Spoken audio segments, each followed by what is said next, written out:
ليس البر أن تولوا وجوهكم قبل المشرق والمغرب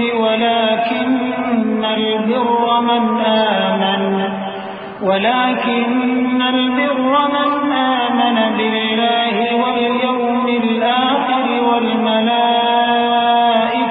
والكتاب والنبيين وآتى المال على حبه ذوي القربى واليتامى والمساكين وابن السبيل والسائلين وفي الرقاب وأقام الصلاة وآتى الزكاة والموفون بعهدهم إذا عاهدوا والصابرين في البأساء والضراء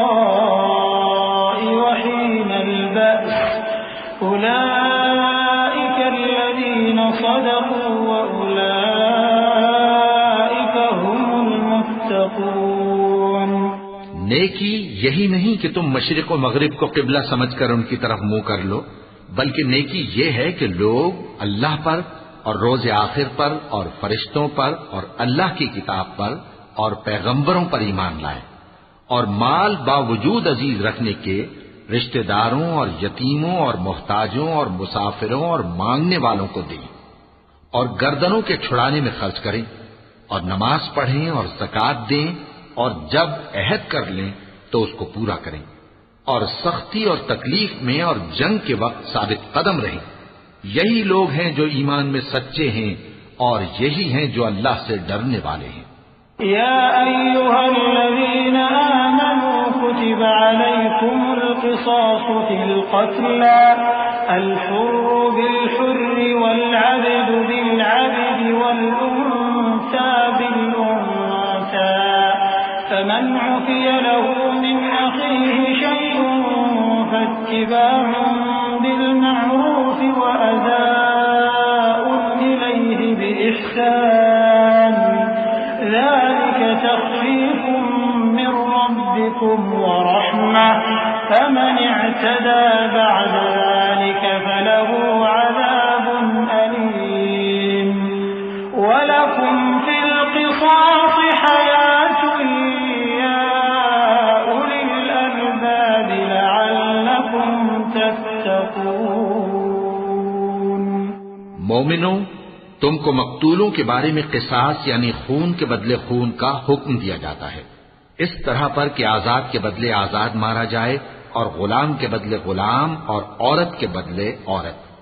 اور اگر قاتل کو اس کے مقتول بھائی کے قصاص میں سے کچھ معاف کر دیا جائے تو وارث مقتول کو پسندیدہ طریق سے قرارداد کی پیروی یعنی مطالبہ خون بہا کرنا اور قاتل کو خوشخوئی کے ساتھ ادا کرنا چاہیے۔ یہ تمہارے پروردگار کی طرف سے تمہارے لیے آسانی اور مہربانی ہے۔ اب جو اس کے بعد زیادتی کرے اس کے لیے دکھ کا عذاب ہے۔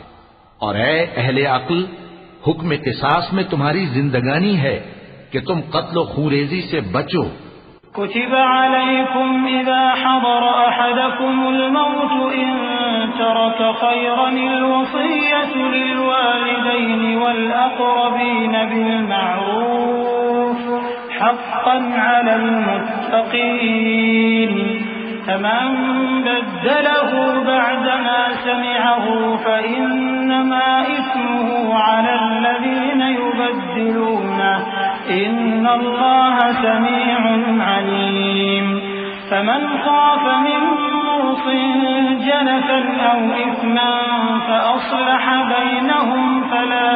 إثم عليه إن الله غفور رحيم۔ تم پر فرض کیا جاتا ہے کہ جب تم میں سے کسی کو موت کا وقت آ جائے تو اگر وہ کچھ مال چھوڑ جانے والا ہو تو ماں باپ اور رشتہ داروں کے لیے دستور کے مطابق وصیت کر جائے۔ اللہ سے ڈرنے والوں پر یہ ایک حق ہے۔ پھر جو شخص وصیت کو سننے کے بعد اس کو بدل ڈالے تو اس کے بدلنے کا گناہ انہی لوگوں پر ہے جو اس کو بدلیں، اور بے شک اللہ سنتا جانتا ہے۔ اب اگر کسی کو وصیت کرنے والے کی طرف سے کسی وارث کی طرفداری یا حق تلفی کا اندیشہ ہو تو اگر وہ وصیت کو بدل کر وارثوں میں صلح کرا دے تو اس پر کچھ گناہ نہیں، بے شک اللہ بخشنے والا ہے، رحم والا ہے۔